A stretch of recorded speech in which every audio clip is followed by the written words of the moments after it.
Mirasee. I'm Danielle Weil, and you're listening to Making It. I'm a copywriter and marketing strategist, and I love helping people find the right words that power their business and launch with more ease and flow. I learned to read when I was 3 and have not stopped since. I always knew that I wanted to work with words and writing, and I thought it was going to be in publishing, and I got a degree in English literature and all of that. And the path took me to copywriting. And I realized that not only does this allow me to use my talents, but it's also something that I really, really enjoy.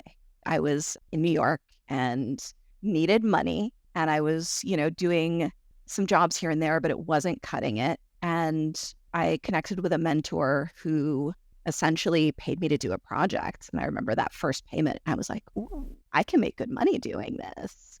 And, we hear like, oh, you get into entrepreneurship or whatever for idealistic reasons. And the love came later. It really is true. I think that the things that you are good at and repeat and do, you learn to love in many ways. And that was really, as I got deeper into it, the story for me. But in the beginning, it was really just a way to pay the bills and a job that I could take with me so that I could move to Israel, which is where I am now, is where I wanted to be. My dad and my grandfather before him were both salesmen, like on the phone, in person, schmooze with people salesmen. And I realized at some point as I was going through this journey is that I'm sort of carrying on the profession in a different way through written word. I'm able to reach millions of people with the words that I write, but it's that same instinct for persuasion and belief change and sales that is just, I didn't think that I was going to continue it, and I did.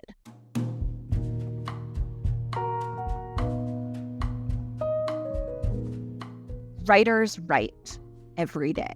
You can be the most creative person in the world. You can have the best idea for a book, but if you do not refine that skill constantly and practice, and even going to mindset, a fixed mindset versus a growth mindset, you can do anything you put your mind to do. It's not about the inherent talent you have or don't have. It is about the reps you put in. And I think that learning how to write copy in your business is one of the most valuable and profitable skills that you can have. Your business is powered by words, full stop.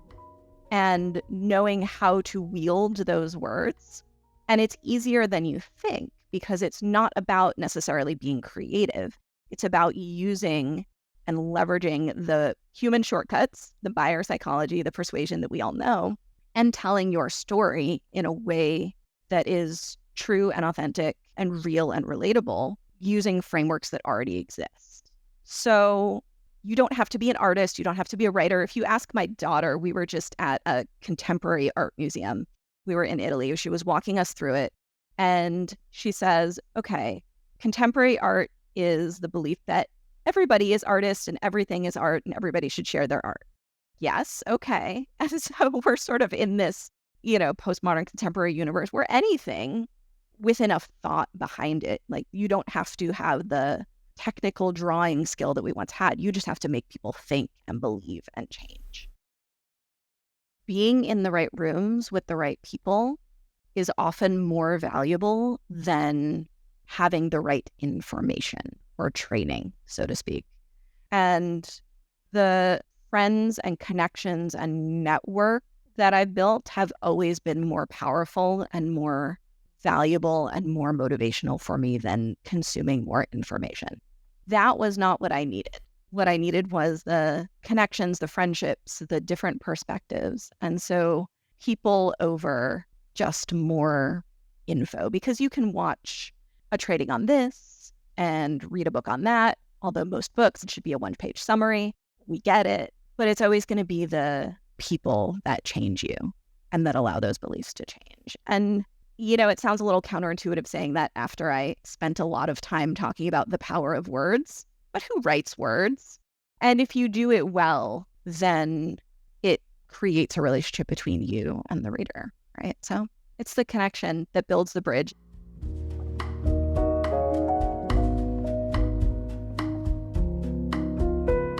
I have 4 children, and I also have realized in raising these 4 children how much my marketing skills are transferable to parenting. What is raising kids if not at some point getting them to do what you need them to do or want them to do? Like, we need to take a bath now. Or getting them to see your way of thinking, because sales and writing is essentially belief change, right? You're changing someone's beliefs. And so you can make a kid do a thing, but it's a whole lot more effective if you can get them to want to do the thing themselves and understand why.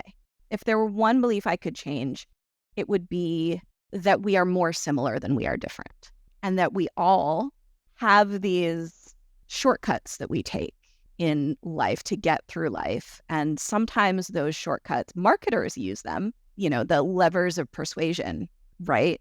Because we know they're shortcuts. And sometimes if we slow down a little bit, we're able to think about things differently.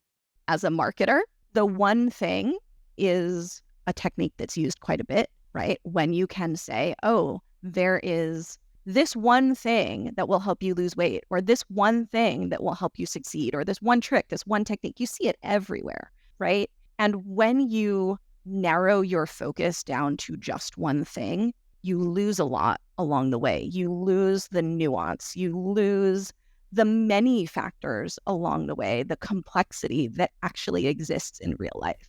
And so, yes, in writing copy, do I use that technique? This one thing that you can't miss that is crucial for your success. Sometimes, but more often I find myself wanting to pay tribute to the fact that life is complex, success is complicated and messy, and there's never going to be just one thing. And I would rather not have to choose just one thing.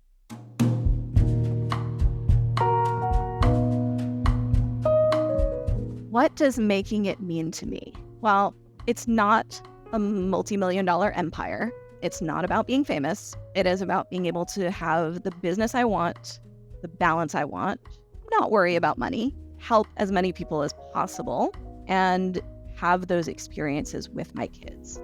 And what does that mean? Well, we just got back from 3 weeks in Italy. I was off. My team was running the show, and, we were full on 4 kids on public transportation, like 6 different cities. It was lovely.